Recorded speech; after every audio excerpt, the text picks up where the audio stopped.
Bienvenidos a este nuevo video del curso de Introducción a R.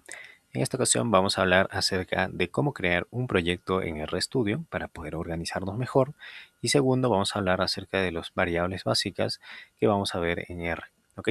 Entonces, para ello voy a abrir primero mi pizarra y les voy a explicar básicamente cuál es la idea detrás de crear un proyecto. Ahora, si ustedes estuvieran trabajando directamente con R, tal vez eso no sería necesario, porque R de por sí tiene algunos métodos para poder navegar entre archivos donde nosotros estemos ubicados.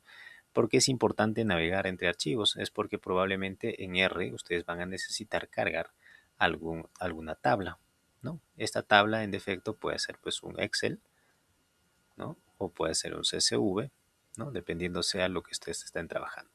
Sin embargo, cuando trabajemos con RStudio, nosotros vamos a definir en este caso un proyecto. ¿Ok? Un proyecto. Este proyecto básicamente va a ordenar la forma en cómo trabajemos. Nos va a indicar, por ejemplo, que todo lo que vamos a trabajar va a estar en una carpeta. Además que también si nosotros creamos diferentes variables y creamos diferentes estructuras de datos, todo eso va a tener como una especie de historial que nosotros vamos a poder acceder una vez que retornemos a este proyecto. ¿Ok? En el caso de trabajar con R directamente sin necesidad de tener un proyecto, ustedes pueden usar dos comandos. Uno, para verificar, ¿no?, dónde está su directorio de trabajo, que lo voy a poner ahora de aquí en adelante como WD, que significa Working Directory. Y segundo, es para poder fijar su directorio de trabajo. En este caso lo voy a poner así. ¿Qué quiere decir esto? En el primero vamos a verificar dónde está nuestro directorio de trabajo y en el segundo vamos a poder modificar, digamos, la ubicación donde estemos trabajando. Esto es muy importante porque si nosotros tenemos un Excel, un CSV en una carpeta en específico, nosotros para poder cargarlo a R, al ecosistema de R, tenemos que navegar entre directorios para poder encontrar ese archivo. Sin embargo, si fijamos nuestro directorio de trabajo en esa ubicación, simplemente vamos a cargarlo directamente a nuestro proyecto o en este caso a nuestro ambiente de R. En el caso de tener un proyecto, nosotros vamos a definir ya una carpeta y por lo general vamos a poner todo lo que necesitemos dentro de esa carpeta y en esta carpeta, como ya les había mencionado, vamos a tener un historial, un R History, vamos a tener también un proyecto, un R Project, ¿no?, que va a guardar, digamos, todo esto de acá, además que también va a guardar datos propios de R, que se llaman RData. ¿Ok? De esta forma, digamos, ustedes cada vez que quieran retomar el proyecto, van a contar con una historia de lo que han hecho, van a contar también con los datos que han creado anteriormente y de esa forma, digamos, se les va a hacer más fácil retomar un proyecto. ¿Ok? Entonces les voy a mostrar primero estas dos cosas de acá, que son de R básico que nos ofrece para poder definir dónde está nuestro proyecto y cómo cambiar nuestro directorio de trabajo. ¿Ok? Entonces para eso vamos a regresar aquí y lo primero que vamos a hacer es vamos a verificar dónde está nuestro Working Directory. Esto lo vamos a hacer con el comando get working directory y lo que nos va a dar es una dirección. En este caso la dirección por defecto que nos está arrojando o nos está mostrando es básicamente mi home. Si ustedes trabajan en Windows, eso probablemente esté en documentos. Ahora, si yo quiero cambiar esto, ya no quiero que esté ahí, tengo que poner set working directory de esta forma, bueno, sin darle enter, sino entre comillas. Y acá, entre comillas, tienen que definir, por ejemplo, que yo quiero trabajar ahora en documentos. Ok, de esta forma. Si ustedes lo hacen así, verán que aquí, por ejemplo, ha cambiado documentos y si vuelvo a repetir el get working directory, o sea, quiero saber dónde está mi directorio de trabajo, verán que ahora ha cambiado. Ya no está en mi home, en esta parte de acá, sino que está dentro de mis documentos, dentro de mi usuario principal. Entonces, si ustedes no tienen un proyecto y simplemente quieren usar la consola para poder trabajar, entonces pueden navegar, digamos, de esta forma. Igual, para poder cargar un archivo incluso podemos ponerle una dirección. Pero esto es un poco más cómodo ya que si ustedes están en la ubicación o en la carpeta en donde está, digamos, nuestro documento, es fácil cargar el documento. Ahora, la otra forma es crear un proyecto. Esa forma es un poco más ordenada, como ya les había mencionado en la pizarra, y para eso podemos hacer clic aquí, en esta parte de acá, o si no, pueden poner nuevo proyecto en esta parte de acá. Por defecto, RStudio no tiene ningún proyecto, así que ustedes tienen que arreglárselas para poder, digamos, guardar lo que vayan generando. Lo ideal es que tengan un proyecto y ahí puedan guardar todo. Ok, le voy a dar clic aquí y en este caso acá nos va a dar tres opciones. La primera es crear una nueva carpeta. O sea, va a crear una carpeta nueva para que todo se guarde ahí. O si no, ustedes pueden usar una carpeta ya existente, como dice la siguiente opción. O por último, pueden hacer una especie de carpeta que tenga una versión de controles. En este caso se usa Git.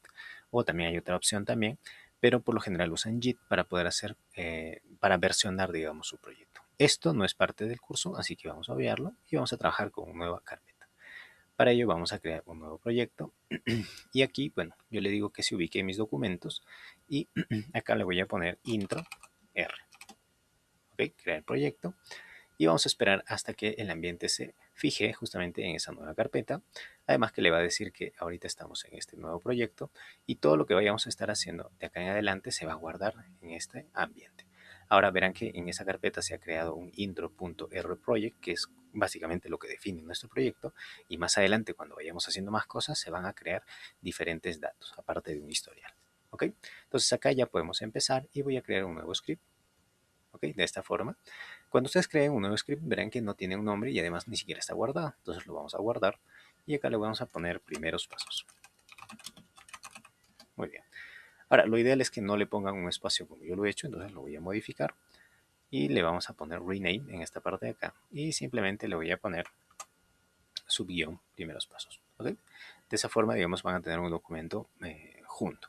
Ahora, ¿por qué no es conveniente ponerle, digamos, espacios? Yo estoy trabajando en Linux, así que lo conveniente, digamos, es que si ustedes tienen un archivo, para poder poner un espacio tienen que poner un backslash y eso es un poco engorroso, digamos, para poder visualizarlo. En este caso, si estén trabajando en Windows, de igual manera, digamos, lo pueden hacer así o pueden usar a su preferencia. Una cosa adicional es que cuando ustedes quieran setear un Working Directory en Windows, en este caso, bueno, Windows lo que tienen que poner primero es el disco C, dos puntos, y en este caso no va a funcionar el slash, sino me parece que tienen que definirlo con backslash. Y por ejemplo, pueden ir a su usuario, users, y acá tienen que decirle, por ejemplo, cómo se llama su usuario. En este caso lo voy a poner usuario. Si ustedes tienen otro nombre, tienen que cambiar ahí con su usuario. Y dentro de esto deben tener algo que dice documents o documentos. Perdón, documents. Entonces, si ustedes, digamos, trabajan solamente en Windows. En el caso de Mac, bueno, es muy parecido a lo que estoy trabajando aquí, así que pueden seguir lo que estoy haciendo en Linux. Ok, entonces en estos primeros pasos ahora vamos a ver las variables. Y para eso, bueno, también voy a usar la pizarra para poder explicarles un poco mejor a qué me hago referencia con variables. Ok, entonces cuando trabajemos con R, nosotros vamos a usar, digamos, asignaciones. Y estas asignaciones es algo muy común en varios lenguajes de programación. ¿A qué me refiero con una asignación? Entonces voy a usar una expresión, por ejemplo, x es igual a 5. Y esta expresión lo que me está diciendo es que x va a tomar el valor de 5. Y este signo de igualdad está asignando esta variable, ¿no? Esta variable a un número. Este es un tipo de datos, ¿no? Un tipo de datos. Entonces nosotros podemos tener, por ejemplo, variables que equivalgan a números. En el caso de programación, esto es una especie de expresión matemática que ustedes, bueno, pueden identificar fácilmente, pero en el caso de programación nosotros vamos a igualar x no solamente a números de ese tipo, sino también podría ser, por ejemplo, igual a un decimal, 1.2. O si ustedes quieren ir un poco más allá, pueden igualarlo a un carácter. O sea, x equivale a esta letra. También puede ser una letra un poco más extensa, puede ser algo así, alfa, y de esa forma x equivale a esto de acá. Y en el caso de programación, además, también podemos asignarle x a variables lógicas, false, por ejemplo, o true, ¿no? De verdadero. Esto de acá, bueno, si ustedes han llevado lógica, verán que son datos que, digamos, podemos operar también, tienen cierta lógica detrás y esto nos va a servir cuando hagamos funciones. No solamente funciones, sino también condicionales y otro tipo de cosas más. Ok, entonces todo esto de acá es, digamos, lo básico que ustedes tienen que entender para poder trabajar no solamente en R, sino en cualquier lenguaje de programación. Y en el caso de R vamos a hacer una distinción. Para eso, bueno, voy a cambiar mi color de letra a esto de acá para poder seleccionar esta igualdad. Si bien es cierto, ustedes pueden usar esta igualdad en el ecosistema de R para poder asignar variables, ¿no? En el caso de R, lo que recomienda es que usen en cambio esto de acá, signo menor y guión.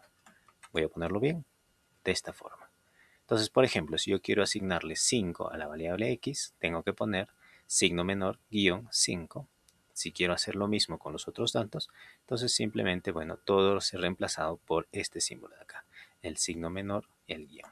Ok, de esa forma ustedes, bueno, van a reemplazar solamente en este caso la asignación de variable con ello de acá. ¿Por qué? Porque esto de acá está reservado, digamos, para hacer otras operaciones de asignación dentro de funciones. Eso lo vamos a ver más adelante.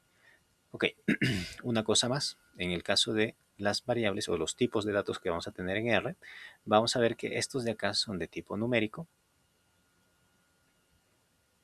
No, los de aquí vienen a ser de tipo caracteres. ¿No? Esto lo voy a poner en inglés mejor, characters. Pero también está asociado a strings. ¿Ok? Ok, si ustedes no conocen qué es string, string básicamente es varios caracteres unidos en una sola cadena. Y por último tenemos los tipos booleanos. ¿Ok? Estos booleanos justamente son verdadero y falso. Y bueno, dentro de la matemática existe un apartado para las operaciones booleanas, justamente son las operaciones lógicas. ¿Ok? Por esa razón nosotros le vamos a llamar booleanos. Y en el caso de números, incluso nosotros podemos hacer varias distinciones. Podríamos tener números de tipo enteros, ¿no? Integers. O podríamos tener de tipo decimales, que también se le llama floats. ¿Ok? De esa forma. Entonces, hay cierta distinción porque no es lo mismo, digamos, tener un decimal como este como un entero como este. ¿Ok? Esas distinciones, de hecho, en el caso de R, al ser un lenguaje de programación no tipado, nosotros no tenemos que preocuparnos en cómo asignarlos. Simplemente tenemos que saber que eso funciona por debajo de lo que nosotros vamos a trabajar más adelante. ¿Ok? Ahora lo que vamos a hacer es, vamos a hacer todo esto en nuestro script. Vamos a minimizar esto y vamos a ir ahora acá. Entonces, para poder crear un número, en el caso de R, simplemente es sencillo. Ustedes pueden poner, vamos a poner un comentario que se pone con numeral, de esta forma. Voy a poner numéricos. Ok, voy a poner numéricos. Y acá vamos a poner, por ejemplo, el número 2. Entonces, si yo le doy control enter o le doy correr, verán que en la parte de la consola o de la terminal de R aparece automáticamente el número 2. Es más, si ustedes pueden ponerle suma, por ejemplo, 2 más 2, aparece directamente el resultado de la suma en esta parte de acá.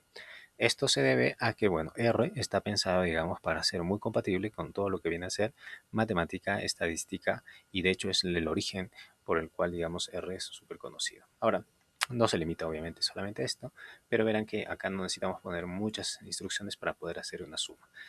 Es más, no tenemos que poner una función para poder hacer la suma como lo podríamos hacer en otro lenguaje. Ok, muy bien. Entonces, de esa forma ustedes directamente pueden poner ya operaciones matemáticas, ¿no? Ya bien sea, digamos, en la consola o en el script que estamos creando. Pero ahora vamos a aprender a designar una variable. Vamos a poner x es igual a 2, ¿no? Esto es, digamos, la asignación que hemos hecho en la pizarra, pero lo recomendable es que ustedes ponen signo menor, guión, para poder asignar x al 2. Entonces vamos a correrlo y verán que una cosa, que esto de acá, pues no me ha devuelto más que, digamos, la asignación y no me ha devuelto ningún valor, pero en la parte de environment, en esta parte de acá, se ha definido una variable con un número. Y de igual manera, por ejemplo, si yo pongo otra variable, voy a poner en este caso ahora un carácter, verán que si es que lo corro nuevamente, aparece esa asignación de la variable con el valor a la derecha. Ahora, por último, vamos a poner una variable booleana y vamos a poner false y verán que en este caso hay una distinción. Si bien es cierto, digamos, no tiene comillas, como lo podríamos definir como un carácter o un string, en el caso de false es una palabra reservada para indicar estos valores booleanos, al igual que true. ¿Ok? Entonces, de esa forma ustedes pueden, digamos, asignar valores de esta forma. Entonces, acá la distinción, primero, los caracteres están entre comillas, los números son directamente y en el caso de booleanos están reservados la palabra false y true para asignar estos valores lógicos. Muy bien, de esta forma ustedes pueden definirlo. Ahora, si más adelante, si les ocurre, digamos, definir otra variable x, ¿no? Y en acá vamos a poner un string, ¿no? De esta forma, entonces verán que cuando yo corra esta línea 10, automáticamente el valor anterior de 2 que tenía x asignado, pues va a desaparecer y se va a reasignar con el nuevo valor que le estamos dando. Esto es porque, digamos, a medida que nosotros vayamos asignando estas nuevas variables, se van a volver a reescribir sus valores internos. Entonces tengan cuidado, digamos, cuando definen variables, traten de ponerle nombres que distingan, digamos, de las operaciones que vayan a hacer más adelante. Muy bien.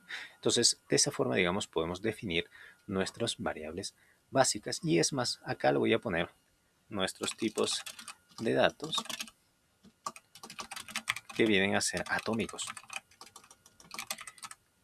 ¿Ok? ¿Por qué les vamos a llamar atómicos? Porque a partir de estos datos vamos a empezar a crear cosas un poco más complejas. Si bien esto es súper sencillo, al inicio nosotros podemos hacer una colección de varios números, podemos hacer una colección de varios strings o caracteres y podemos hacer una colección de varios booleanos. ¿Ok?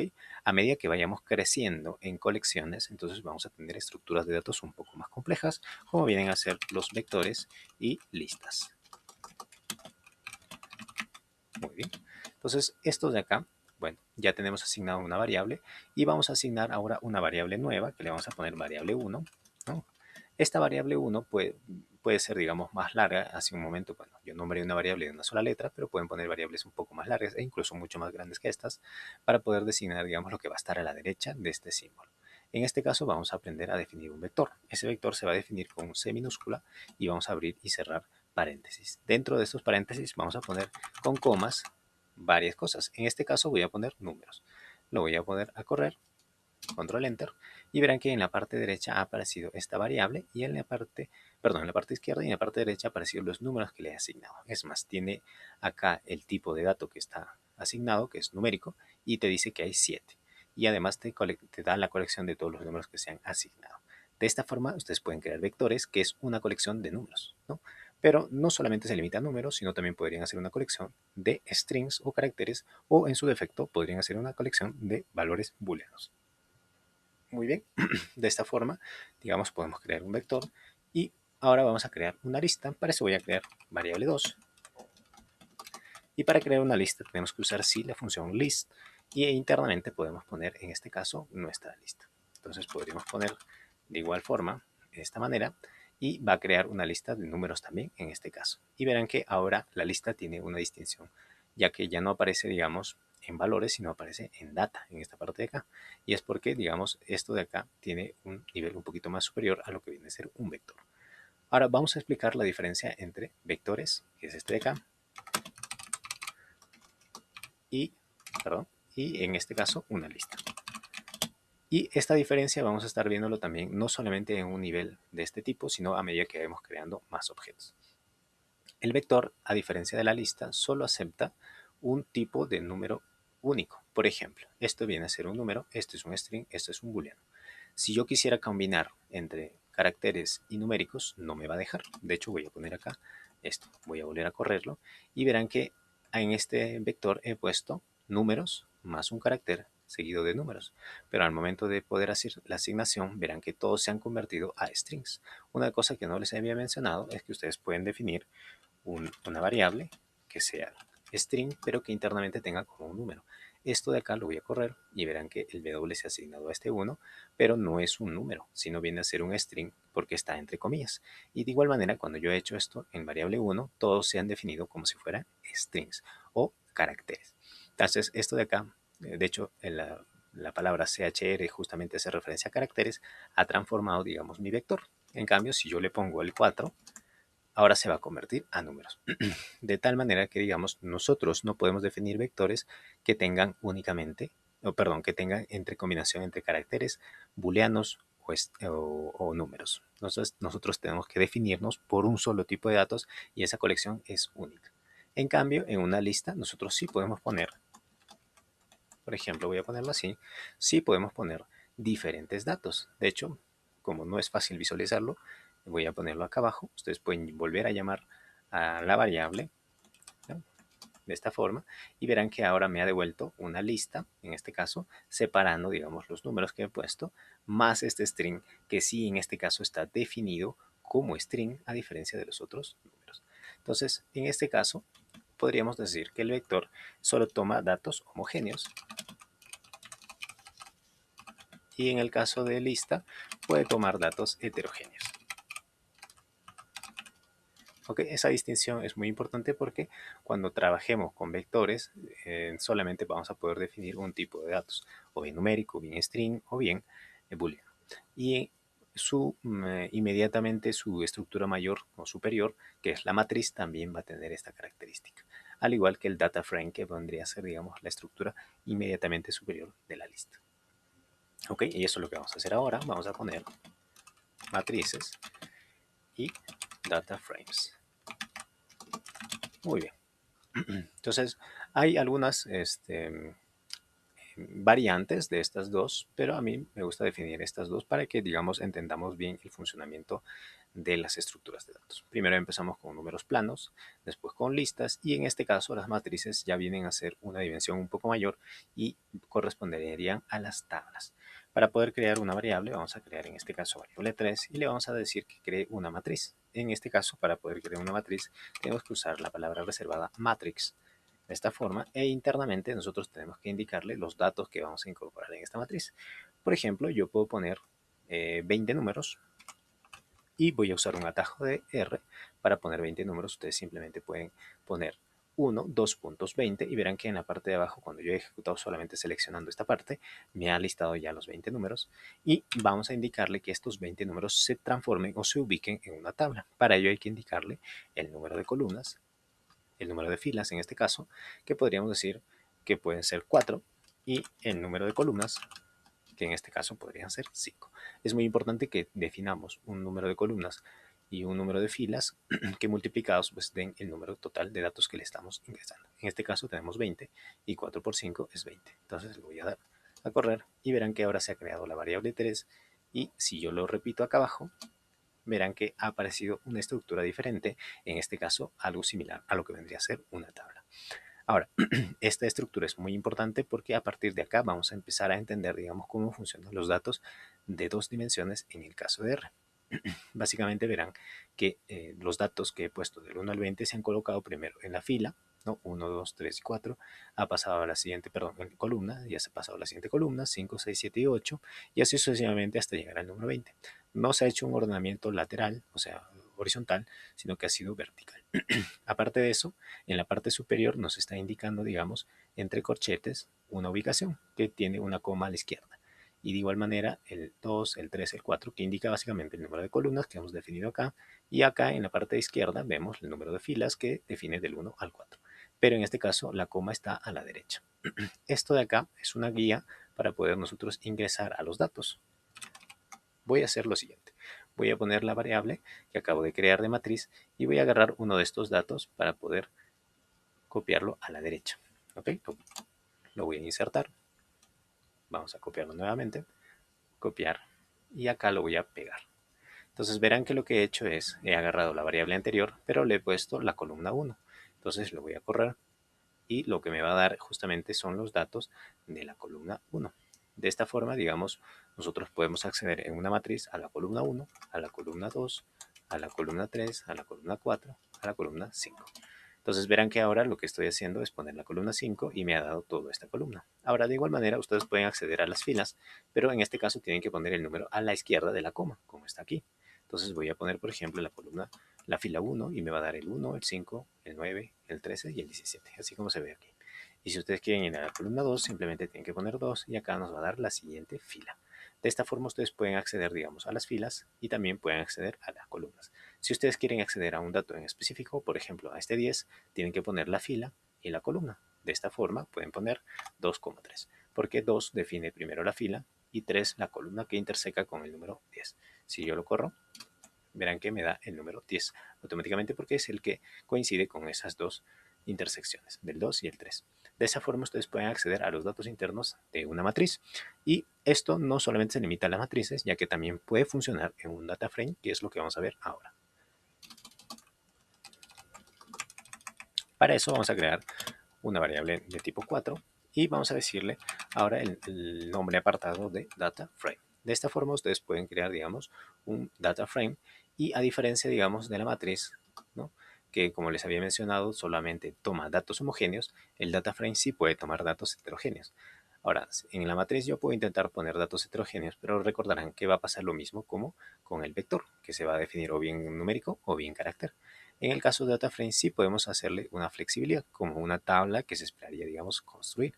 Entonces vamos a ponerle en el DataFrame, vamos a ponerle con el nombre apartado data.frame, entre paréntesis vamos a poner los títulos de las columnas que vamos a ir asignando. Por ejemplo, yo quiero una columna A que sea igual, en este caso, a una colección de números del 1 al 10. O vamos a ponerle más pequeño para poder hacerlo más rápido, del 1 al 4.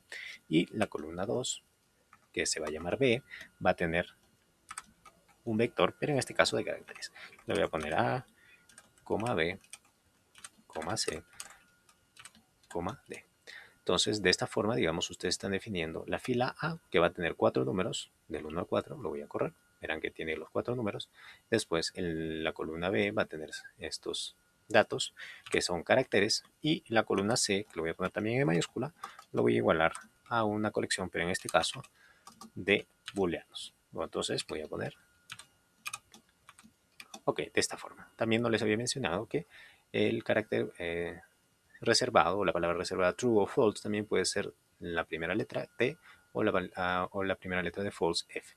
Entonces, de esa forma también pueden crear, digamos, estos valores booleanos. Lo voy a correr y verán que no me ha dado ningún error. Y voy a abrir ahora mi bar 4. Y lo que va a tener justamente es los encabezados A, B, C como columnas y los datos internos 1, 2, 3 y 4, A, B, C y D, y false, true, ¿no? Como indica acá. Entonces, de esa forma ustedes pueden crear un data frame directamente generando esto de acá. Ahora, ¿qué pasaría si yo no pongo, digamos, en este caso, la letra D? Lo voy a volver a correr y me va a dar un error. ¿Por qué? Porque cuando ustedes creen un data frame tienen que tener el mismo número de filas en todas las columnas. Y acá pues no se está cumpliendo porque tenemos solamente 3 letras. Tendrían que poner entonces la letra D para que esto pueda funcionar. Si ustedes quieren crear un data frame, entonces tienen que considerar que el número de filas tienen que ser las mismas en las 3 columnas, en este caso. Si ustedes tienen un data frame más grande, entonces de igual manera. Muy bien, entonces de esa forma ustedes ya han creado un data frame, que en este caso es un bar 4, y tiene estos datos que hemos asignado. Ahora, si ustedes quieren acceder a estos datos, pueden hacer lo mismo que hicimos en el caso anterior. Podemos poner bar 4 y, por ejemplo, en este caso le estoy diciendo que entre a la fila 2, ¿no? Y entre a la columna 3. En este caso, como no está directamente, digamos, definido las filas con números, y las columnas con números, entonces esto nosotros lo podemos inferir, ya que digamos A vendría a ser como el 1, B el 2, C el 3. Y en este caso, bueno, las filas sí tienen números, 1, 2, 3 y 4 como una especie de índice. Esto lo vamos a ver más adelante porque nos sirve también para hacer algunas asignaciones. Muy bien, entonces lo voy a dar a correr. ¿Y qué es lo que me va a dar? Me va a dar la columna de la columna 3, ¿no? Que es este de acá, me va a dar la segunda fila, que es este de acá, y viene a ser true. Ahora, si queremos hacer otro un poco más específico, vamos a poner 2,2 para que nos dé la letra B. Esto coincidirá con la columna B y la fila 2. Entonces vamos a ver. Y de esta forma me ha dado el string, en este caso, o carácter B, ¿no? También dense cuenta que, digamos, cuando sacamos estos números, ya conservan, digamos, el tipado que habíamos asignado. Al tipado me refiero a números, strings y booleanos. Porque en el caso de DataFrame sí acepta datos heterogéneos. Lo mismo que pasaba con vectores, lo mismo que pasaba con listas. Entonces, esa distinción vamos a tener entre esos dos.